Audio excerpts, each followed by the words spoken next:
So we currently have a heat wave going on in the UK at the moment, and many people are always asking me, how do you keep the studio cool when it's like 30 degrees C, which is something Fahrenheit. Anyway, I'll tell you.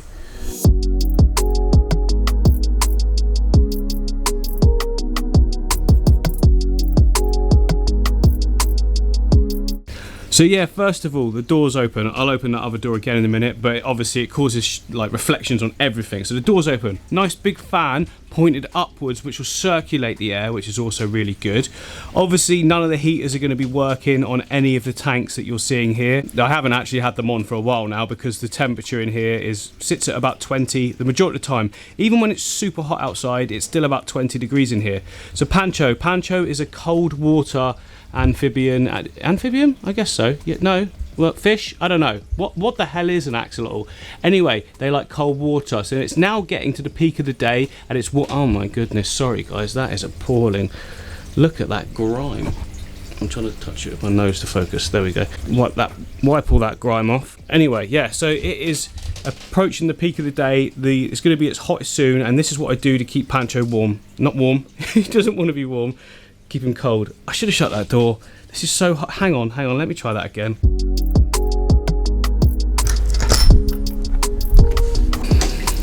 Right, there we go. Okay, so here is Pancho, tucked away in that little dark bit. Hasn't been up for too long because it's 11 o'clock, and I came in a bit later today because I just uploaded the new video for this beauty. What do you think, guys? This is the new Asian fish aquarium.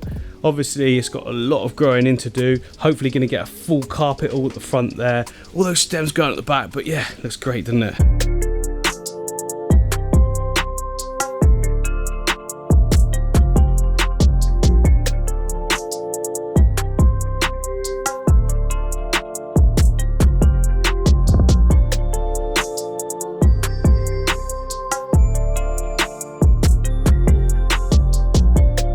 Oh, and just as I stopped filming, the fish come into shot.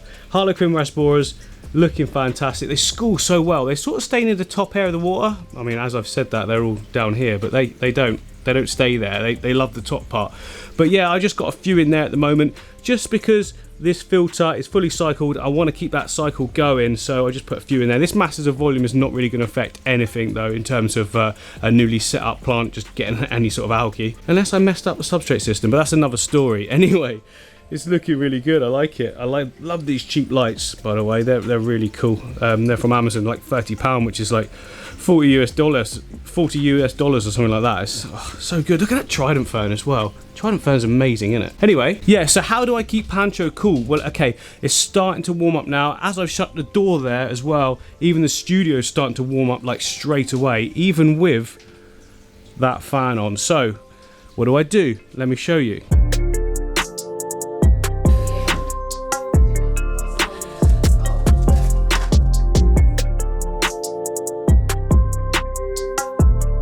Okay, so then we take our frozen water bottle. It's like absolutely solid, and I've already tested it because water, obviously, frozen water expands. So I fill it up to about there, and now it's solid all the way through. Simply just pop that in there.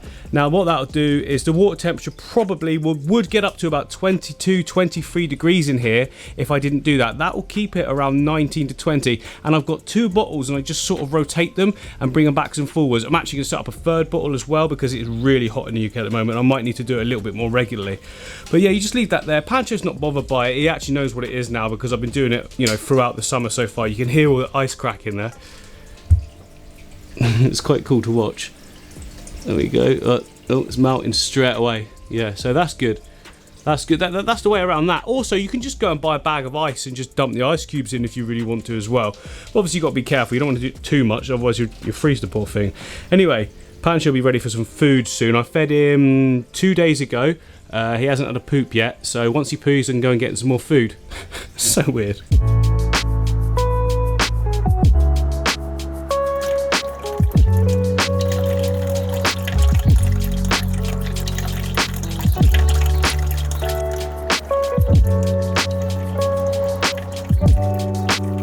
Unboxing with a ridiculous sized knife. This is so hard one-handed. Oh, that's that damaged. Just FYI, I don't even know what's in this, so it might not even be aquarium related. Right, what have we got? Lego! Jacob's got that, that's pretty cool. Batman. Goo Goose, would you mind just being a little bit more quiet? No? Yes, but what else? What else? So far this is boring. So this is a TDS meter. Perfect. Actually aquarium related. And then, oh, that is some stuff to get rid of cyanobacteria. More aquarium related stuff. Whoa! A cupcake tray fit. I don't know what that is. It must be Grace's birthday.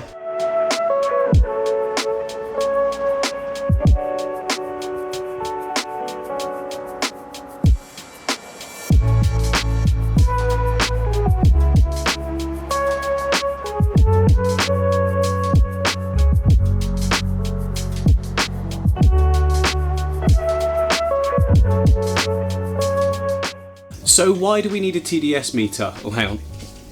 Why do we need a TDS meter? So, for instance, this tank here is my ecosystem aquarium. It's never had a water change in like 4 months. So, one of the things we can do is put the TDS meter in. It will measure the amount of pieces or floating particles, if you like. If the number's too high, it means we really do need to do a water change. It's not good for the fish, it's not good for the plants. Now, at the moment, it's getting to that point, but I've got a big update video coming on this soon, which is going to be like the limits of what you can do with an ecosystem aquarium with no water changes. And 4 months seems to be about the limit for this volume of water, which is that much. I don't know how big it is.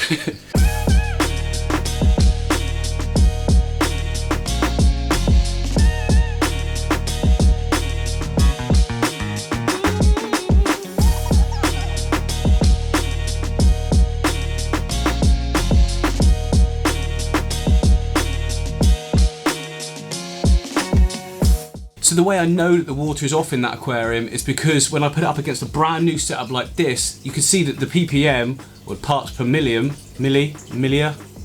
parts per thousand, is only like in the hundreds versus the 200s, which would suggest that there's just way too much going on now in that ecosystem aquarium. Time for the water change. But this is doing amazing. It's now been about 3 days since I actually set this one up, and there's not a spot of algae anywhere, so I think, fingers crossed, I've got everything right nutrient wise. I mean, it's probably too early to tell, but sometimes, even before when I've set something up wrong, at this stage, algae everywhere. So I think the brightness of the lights is just right. I think the nutrients are just right. I can actually see already that glossostigma is starting to sort of spread, and there's little shoots coming off of everything as well. So fingers crossed, we're on to another winner here. Come on, please, please.